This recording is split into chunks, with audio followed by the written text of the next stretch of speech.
Cristo virá visivelmente, não para ser julgado, mas para julgar o mundo. E todos, até mesmo seus inimigos, serão obrigados a reconhecê-los como Senhor. Pensamento do teólogo João Calvino. Um muito bom dia, na graça e na paz do nosso Senhor e Salvador Jesus Cristo. Estamos aí hoje, o primeiro dia do mês de março, estamos no último dia da semana, estamos aqui para meditar na Palavra de Deus, iniciarmos esse mês de março na presença do Senhor. Eu espero que você, que a sua família estejam bem, que o Senhor esteja abençoando, que o Senhor esteja dirigindo a tua vida. E se o Senhor te trouxe até aqui para ouvir esta mensagem nesse dia, então que realmente essa mensagem possa atender a sua necessidade. Nós vamos iniciar agora uma série de meditações no livro do Apocalipse, que são 22 capítulos, então serão 22 mensagens aqui. O Apocalipse, ele significa revelação, né? Longe do que as pessoas entendem, ser um livro obscuro, ele, na verdade, ele vem revelar os planos de Deus e mostrar o controle de Deus sobre toda a história. É muito importante estudarmos esse livro para alimentar a nossa esperança, alimentar a nossa dedicação de servir ao Senhor e esperar com confiança nele. Eu escolhi meditar no versículo 7 e 8 do capítulo 1, que diz assim: Eis que vem com as nuvens, e todo o olho o verá, até quantos o transpassaram, e todas as tribos da terra se lamentarão sobre ele. Certamente. Amém. Eu sou o Alfa e o Ômega, diz o Senhor, aquele que é, que era e que há de vir, o Todo-Poderoso. Esse livro, ele está incluído dentro de uma série de doutrinas bíblicas, exclusivamente, e essa doutrina, ela é chamada de escatologia. Escatologia é o assunto, né, ou as pessoas que se dedicam a estudar aqueles assuntos bíblicos relacionados aos últimos dias. E o livro de Apocalipse é um livro clássico no sentido de falar. Tem outros livros da Bíblia, quase todos os livros bíblicos têm pontos apocalípticos, ali onde eles falam do fim das coisas, né? Fala de escatologia. Mas o livro de Apocalipse, ele é singular, porque ele é dedicado exclusivamente a isso. É bom também você entender que quando se trata de estudar a escatologia, ela é uma das doutrinas mais complexas e difícil de se estudar, o que leva a várias interpretações, uma vez que a Bíblia ela não deixa assim com muita clareza, ela não define claramente os eventos. Então as pessoas acabam, alguns teólogos acabam aí usando a sua criatividade, seus conhecimentos. Basicamente, nós podemos dividir a escatologia em 3 pensamentos. Existem aqueles que pensam e ensinam que Jesus voltará antes da grande tribulação. Existem aqueles que falam que Jesus voltará durante a tribulação e aqueles que dizem que Jesus voltará depois da tribulação. Aquelas pessoas que acreditam que haverá um milênio literal na Terra. E existem as pessoas que acreditam que não haverá um milênio, que esse milênio é figurado e não é literal. Enfim, há muitas divergências, muitos pontos que conflitam. E, no entanto, é importante você saber que nenhuma dessas visões podem chegar a você e dizer que é a única verdadeira. Se algum pregador, se algum estudioso de escatologia diz que a visão dele é a única e verdadeira e as outras estão erradas, provavelmente esse pregador está errado, muito errado, porque nenhuma dessas visões são conclusivas. E aí as pessoas, elas, como são 3, né, a pessoa precisa se adequar a uma. né? Eu escolhi a minha e adequo-me ao estudar ela, mas sempre que eu vou falar nesse assunto eu procuro ser sincero e mostrar as outras visões também, para não ficar aprendendo uma visão só, sendo que existem outras duas possibilidades, ou mais possibilidades. Mas, para além das controvérsias que o livro do Apocalipse gera no coração das pessoas, esse livro ele não foi escrito para gerar essas polêmicas.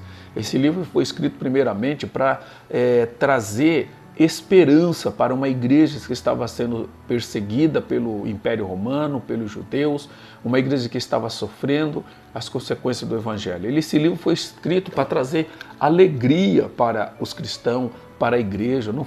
Ele não foi escrito para gerar polêmica, debates acalorados, onde um pensa de um jeito, outro pensa do outro e cada um acha que está correto. Não, o livro do Apocalipse ele foi escrito para trazer alegria, para trazer esperança para as pessoas.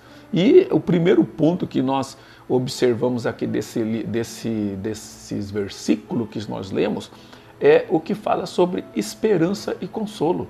Este versículo fala, que nós acabamos de ler aqui, ele traz exatamente isso, a volta de Jesus Cristo. Para além das controvérsias, dessas visões de pensamentos com relação ao livro, todas elas em comum, seja pré-milenista, pós-milenista, ou a milenista, ou o pré-tribulacionista, o tribulacionista, o pós-tribulacionista, seja qual for a visão deles, todos eles concordam em uma verdade, que Jesus vai voltar a segunda vez. E esse é o ponto o qual nós temos que nos apegar, a volta de Jesus Cristo. Se ele vai voltar antes da tribulação, se ele vai voltar no meio da tribulação, se ele vai voltar no final da tribulação, o que importa é que ele vai voltar. Não importa em qual pensamento, em qual linha de pensamento escatológico você crê. O importante é que você creia que Jesus vai voltar. E esse texto especificamente do Apocalipse fala que todo olho verá Jesus. Ele vai voltar. Nesse caso, Jesus não virá de forma oculta, né? Porque tanto os escolhidos, os filhos de Deus, como os não filhos de Deus vão ver ele. Todo olho verá. E aqui, então, para o Filho de Deus, ele traz esperança e consolo.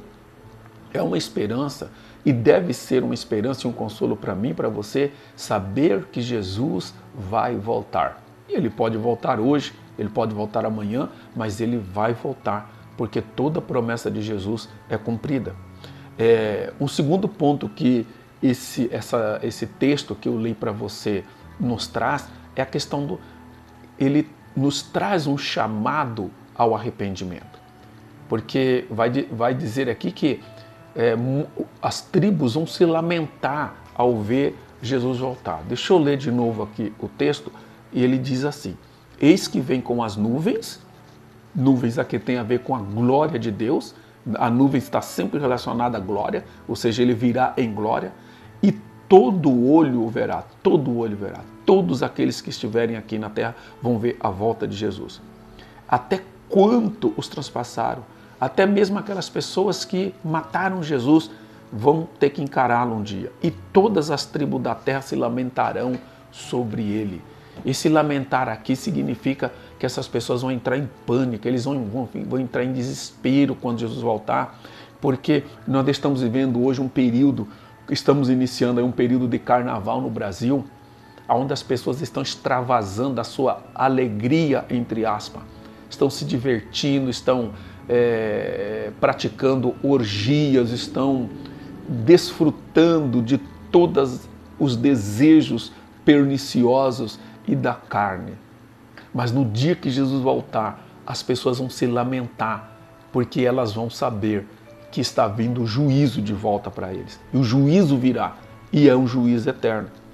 Uma outra lição que nós podemos tirar aqui com isso é reconhecer a soberania. Ele fala, quando ele diz eu sou o alfa e o ômega, né? Eu sou o alfa e ômega, alfa é a primeira letra do alfabeto grego e ômega é o segundo. Se fosse no português, era como se Jesus estivesse falando o seguinte: eu sou o A e eu sou o Z.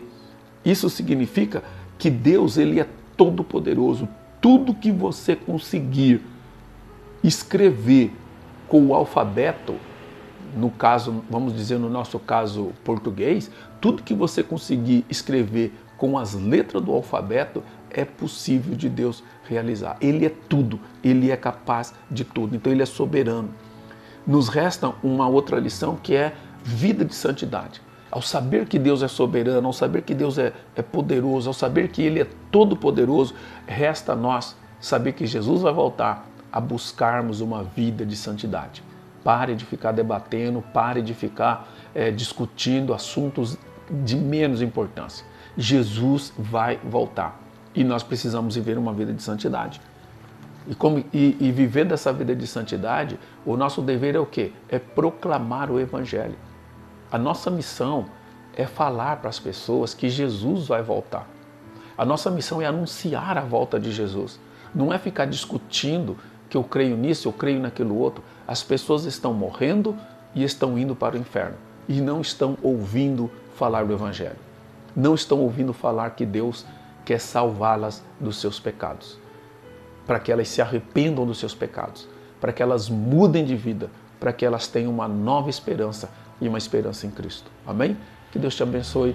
Nos vemos no segundo capítulo desse livro. Até lá.